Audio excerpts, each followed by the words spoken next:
Hi everybody, welcome back to my another video. So today we'll be talking about how to fix Verbo photos not uploading. So to fix this issue, you can start by checking the file format.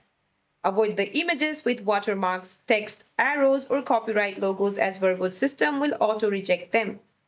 Rename your photo file to avoid using special characters. For example, use living room 1 JPG instead of living_room #1.jpg. Now make sure that you aren't exceeding the maximum of 50 photos or falling below the required minimum of 6 photos. Now the next what you can do is switch the platform. The Verbo mobile app can sometimes be glitchy for uploads. Just try logging in from a desktop computer via a web browser for better results. Now if the upload button is unresponsive on your browser, clear your cookies and cache or try uploading in an incognito or private window. Now if you're using the mobile app, just go to your Google Play Store or Apple Play Store and then search for Verbo owner, and if you see an update option available here, just tap on update to get the latest version.